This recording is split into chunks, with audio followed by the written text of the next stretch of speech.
को मिला था। हमारे शिक्षक हमको एक टीचर के साथ साथ एक दोस्त, एक गार्जियन की भी भूमिका में रहे। हमारा लाइफ का सपना था कि हम फौज में जाए, हमने एग्जाम भी दिए थे एनडीए वगैरह कई सारे डिफेंस के लिए, लेकिन मेरे साथ एक गड़बड़ी था कि मेरा हाथ टेढ़ा था, ये एंगल वगैरह बहुत ज्यादा मेरा हाथ टेढ़ा है, तो मेडिकली अनफिट होने की वजह से हमारा फाइनली सिलेक्शन नहीं हो सकता था। हम काफी फ्रस्ट्रेट हुए थे कि हम क्या कर सकते हैं। तो हमारे टीचर ने मजाक मजाक में कहा था कि तुम एक काम करो, तुम दूसरे को पढ़ाओ, तुम्हारा हाथ टेढ़ा है तो क्या हुआ, दूसरे का करियर सीधा कर दो। टीचर्स ने हर वक्त में मोटिवेशन किया, चाहे कहीं पे भी स्कूलिंग लाइफ में कभी मार्क्स खराब आ जाना, कभी इस सब में, तो टीचर्स हमेशा सपोर्ट में किए। एक बार हमको याद है कि ग्रेजुएशन में बीएससी में थे हम, मेरे मार्क्स बहुत ही खराब थे, ग्रेजुएशन 49% था। इतना कम बहुत खराब होता है, ये तो एक नॉर्मल से भी लड़कों का भी इससे ज्यादा ही आता है। मार्क्स बहुत कम आए थे, हम टेंशन में हो गए थे वहां पे। तो उन्होंने कहा टेंशन क्या लेते हो, लाइफ में टॉप करो, स्कूल या एग्जाम में टॉप किए ना किए कोई फर्क नहीं पड़ता है यहाँ पर। इसलिए किसी भी लाइफ की एंट्री भले खराब हो लेकिन एग्जिट एकदम तगड़ा होना चाहिए। आपका बचपना भले गरीबी में बीता हो लेकिन आपके माँ बाप की बुढ़ापा कभी गरीबी में नहीं बीतनी चाहिए। और लाइफ में ठोकर लगना तो बहुत जरूरी है, क्योंकि ताश में जोकर और जिंदगी में ठोकर कभी भी माहौल बदल सकते हैं। और बुरा वक्त से कभी घबराना नहीं चाहिए, क्योंकि बुरा वक्त ही बताता है कि लोग क्या थे और हम क्या समझ रहे थे। लाइफ में सबके साथ चैलेंजेस आते हैं, सबके जीवन में कठिनाइयां आती हैं, कठिनाइयों का आना एक पार्ट ऑफ लाइफ है और उससे जीत कर निकल जाना एक आर्ट ऑफ लाइफ है। सबके जीवन में संघर्ष आते हैं, हम लोग के समय में भी आए थे। बहुत सारे लोग ठग के चले गए, हमको तो इतना ज्यादा ठगा गया कि हम पटना केवल इसीलिए रुके कि हमको घर जाने का पैसा नहीं छोड़ा था। इस तरह से हमको यहाँ पर नोच लिया था लोगों ने, लेकिन हम धैर्य रखे, अपने टीचर से बात की तो उन्होंने काफी मधुर भाषा में बोला कि देखो बेटा, जीवन में किसी को ठगना पाप है, ठगा जाना कभी पाप नहीं है। तो तुम्हें कोई ठग रहा है तो ये उसकी गलती है, जीवन में तुम किसी को मत ठगना। क्योंकि हम किसी भी इंसान के सीसीटीवी कैमरे से बच सकते हैं, लेकिन जो ऊपर वाले ने सीसीटीवी कैमरा लगाया है, फील्ड में भी हम कोई नहीं चीज को देखा है कि मतलब टीचिंग्स में एक टीचर दूसरे टीचर, कुछ ऐसे नहीं, ऐसे 2-4% टीचिंग्स में देखे होंगे कि किसी दूसरे टीचर की बुराई करना या वो ऐसा पढ़ा रहे हैं, ऐसा नहीं करना चाहिए किसी भी टीचर को। क्योंकि उसे इंडिविजुअल सोचना चाहिए कि इससे अगर वो किसी एक टीचर्स की बुराई कर रहा है तो इससे वो इंडिविजुअल नहीं रह जाता, फिर एक कैटेगरी। जब आप टीचर बोलते हैं तो एक समुदाय को वो दर्शाता है, तो ऐसा नहीं होना चाहिए। दूसरी टीचर्स में आज के वक्त में क्या है कि वही पुराना स्टाइल है कि भाई किताब खोलें और पढ़ाने लगे, तो ये गलत है तरीका। टीचर्स के अंदर खुद सोचना चाहिए कि अगर वो लोग, कोई भी टीचर हो दुनिया में कोई भी, अगर खुद से किताब सामने रखेगा तो एक सामने पढ़ने वाले स्टूडेंट का मोरल गिर जाएगा कि भाई टीचर्स ने खुद ही खुद किताब खोल रखा। हम लोग जब पढ़ते थे तो एक चीज हम लोग के मन में एक चीज जरूर घूमता था, यार सर को इतना याद कैसे रहता है, क्योंकि हम लोग के टीचर ने कभी किताब नहीं खोला। वो अलग बात है कि आप कोई न्यूमेरिकल सॉल्व करा रहे हैं या कुछ भरवा रहे हैं तो वो एक मजबूरी है, बट जब समझाने का वक्त हो, एक फ्लो का वक्त हो, तो उसमें नहीं रखना चाहिए। ये सही नहीं है, क्योंकि इससे स्टूडेंट्स का क्या होता है, मोरल डाउन होता है। और स्टूडेंट्स लोग को भी कहते हैं कि भाई आपको क्या है कि एक टीचर का लेवल ऊपर होता है, स्टूडेंट का नीचे। अगर टीचर इस लेवल पे पढ़ाने लगे तो स्टूडेंट को समझ में नहीं आएगा, और स्टूडेंट एकदम नीचे रहेगा तो उसे भी समझ में नहीं आएगा। तो टीचर्स को क्या है कि अपनी भाषा वगैरह सरल करके थोड़ा स्टैंडर्ड नीचे लाना है लेवल को, और स्टूडेंट्स को घर पे थोड़ा एक्स्ट्रा मेहनत करके बराबर आना है, तब दोनों में अच्छे से समझ में आएगा। बट यहाँ स्टूडेंट्स को लगता है कि डर नाम का चीज नहीं है। गार्जियन को भी कहते हैं कि भाई आप अपने बच्चों को जी जान से मोहब्बत कीजिए, बट उस पर उस तरह से नजर रखिए जैसे दुश्मनों पर नजर रखते हैं, वरना वो बिगड़ेगा।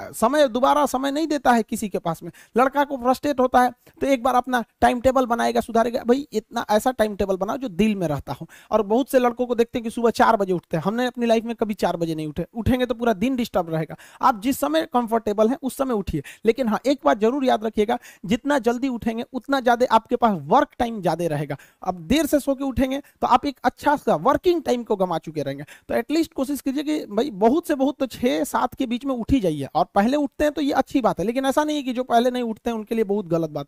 आप जितना पढ़ सकते हैं अपनी कैपेसिटी के हिसाब से ही पढ़िए। आपकी बॉडी 8 घंटा नहीं सस्टेन कर पा रही है, आप 4 घंटा ही पढ़िए, बट धीरे धीरे उसको इंक्रीज कीजिए।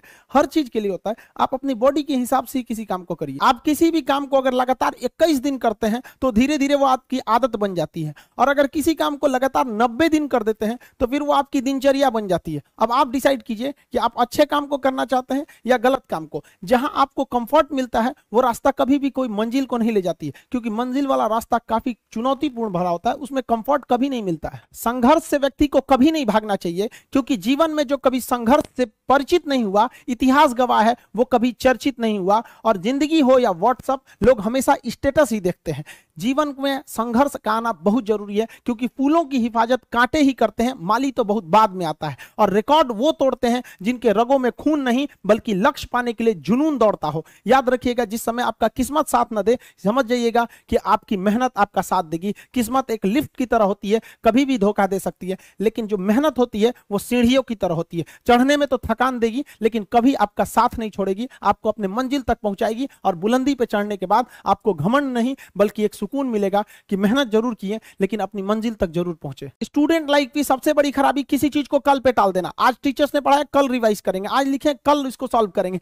कल पे कोई नहीं टालना चाहिए। जिसने ये कल किया या हमको ये करना चाहिए, उनको तो असफलता फिक्स है, उसने असफलता की दहलीज पे पैर रख दिया। जिसने किया कल, दिन गया टल। जिसने कहा परसों, बीत गए बरसों। और जिसने कहा आज, उसी ने किया राज। जीवन में संस्कार का भी बहुत बड़ा मोल होता है। आप अपने विचारों से स्वतंत्र रहिए, लेकिन संस्कारों से बंधे रहिए। कभी भी अहंकार मत रखिए, क्योंकि आप कितनी भी बुलंदी पर क्यों ना चले जाएं, लेकिन याद रखिएगा, आसमान में बैठने की जगह नहीं होती है। जो भी बुलंदी पे जाएगा, उसको एक ना एक दिन, आज नहीं तो कल, उसको वापस इस धरती पर आना है। इसलिए बुलंदी को देखकर बहुत जल्दी घमंड में नहीं आना चाहिए। और हमेशा याद रखिए, बड़े बुजुर्गों से मिलकर बैठना चाहिए, उनसे बातें करना चाहिए। बड़े नायाब होते हैं ये लोग, कुछ लम्हों में जिंदगी के तजुर्बे बता देते हैं। याद रखिएगा, समय, सम्मान और विश्वास, ये तीन ऐसी चीजें होती हैं जो एक बार अगर हाथ से चली गई तो फिर दोबारा लौट के कभी नहीं आती। जीवन में सबके प्रति दया का भाव रखना चाहिए। और सबसे बेशर्म चीज अगर कोई इस दुनिया में है तो वो गरीबी है।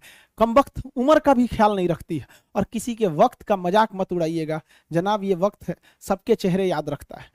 सबके प्रति दया और आदर की भावना रखिएगा। कभी जानवर मिले तो उनके लिए भी 2 रोटी निकाल लीजिएगा, क्योंकि जनाब इन्हें नहीं पता है कि खाने के लिए पैसे देने पड़ते हैं। हम सब टीचर्स डे मनाते हैं, मदर डे, फादर डे, कई सारे डे को मनाते हैं। काश एक रोटी डे होता कि कम से कम उस दिन तो देश के गरीबों को भरपेट खाना मिल सकता था।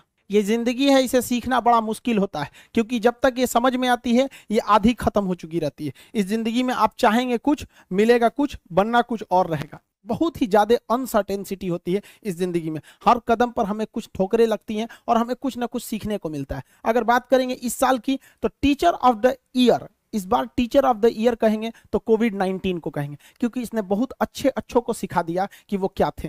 चंद गज 2 गज जमीन में दफनाया गया उसे, जो करोड़ों का मालिक हुआ करता था।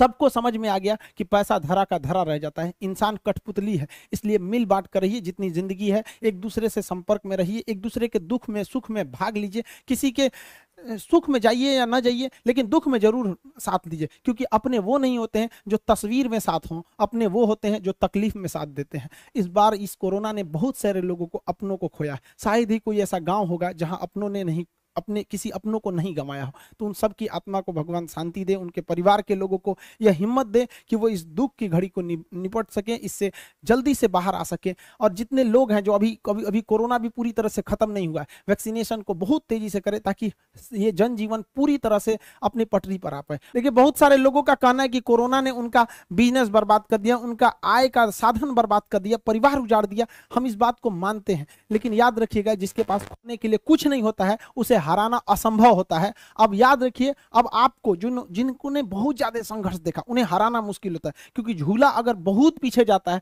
तो याद रखिएगा वो बहुत आगे का भी सफर करता है। इसलिए जिंदगी से, संघर्ष से सीखना रहना चाहिए, भागना नहीं चाहिए। आप सब देश के किसी भी कोने में रहे, हमेशा एक दूसरे का साथ दे, अपने गुरु का हाथ पकड़ के चले। जीवन में किसी के पैर पकड़ने की जरूरत नहीं पड़ेगी। देश के सारे स्टूडेंट्स को मेरे दिल से ढेर सारी शुभकामनाएं। उन्हें जल्दी से जल्दी भगवान सफल करे, और अपने माँ बाप का सपना लेकर, वो जिस सपने को लेकर वो आगे बढ़े हैं, जल्दी से जल्दी वो सपना पूरा करे, ताकि माँ बाप का भी सीना गर्व से चौड़ा हो सके। हम लोग